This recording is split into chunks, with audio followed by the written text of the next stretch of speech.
Hello and happy Easter. As it's Good Friday today, we've been thinking about the Easter story, and we thought a great way to illustrate the Easter story would be to make this little Easter garden here that you can see. So we've got the cross where Jesus died and the tomb where his body was laid, and on Easter Day you can roll your stone away and make it into an empty tomb to show that Jesus is alive. If you'd like to have a go at making this too, then here is what you'll need. You need 2 plant pots, a big one to put your garden in, and then a little one to make your tomb. You need some soil or some garden compost, a couple of sticks to make your cross, and some string, some little pebbles if you can get hold of them, and a bigger pebble to use as the stone that was in front of the tomb that you can roll away.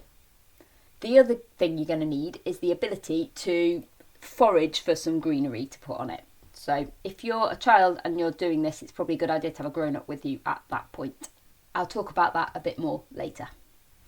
So first thing you're going to do is you want to take your big pot and fill it with soil or compost.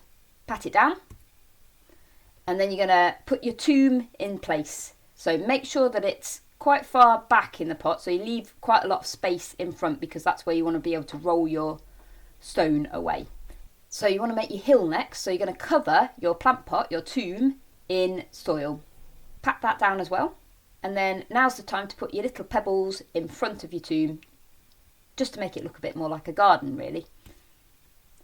Next, time to make the cross.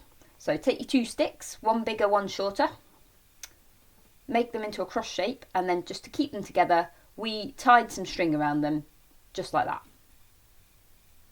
Once it's done, pop it into the top of your hill, just behind your plant pot. Obviously it's not going to go into the plant pot, so just tuck it in behind and push it down as far as you can manage to do.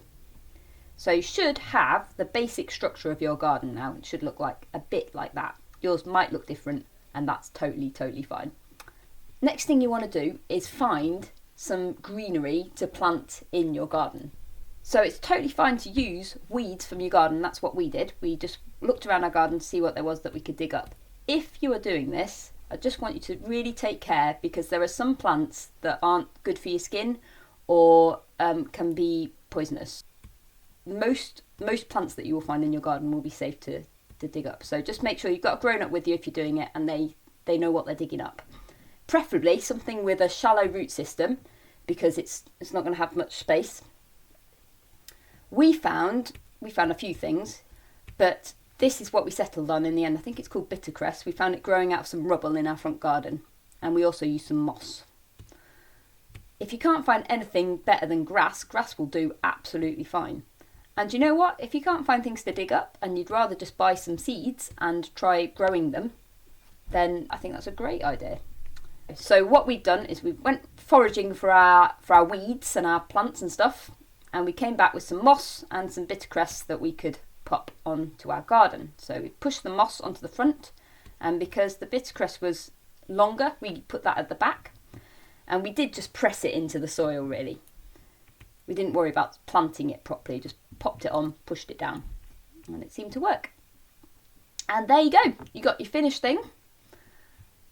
It should look a bit like that. So take your big stone to go in front of your tomb, and we just checked that ours fitted, and it just about fitted. I think it was a bit too big, our stone really. What we did with our stone was we took our stone and we drew a heart using some chalk. We drew a heart on one side of it, with the idea that when we take the stone away on Easter Day, we can show the heart to show that love wins the day on Easter Day. Easter is really all about God's love, and so we just wanted that little reminder that God loves us. Give it a little bit of a water, so it needs a drink, and you'll probably need to water this quite regularly as well, and hopefully those plants will carry on growing. So put your stone back in front of it until Easter Day, because on Good Friday Jesus' body went into the tomb and the stone was rolled in front of the door, and on Easter Day the stone had miraculously rolled away and Jesus' body was gone, and his friends later discovered that he was alive again. So there you go. Your Easter garden. Hopefully you can have a bit of fun with that. Make sure you're safe. Make sure you're not digging up any plants that you're not allowed to dig up, but do have a really good time and do have a really good Easter. Take care, guys. Bye.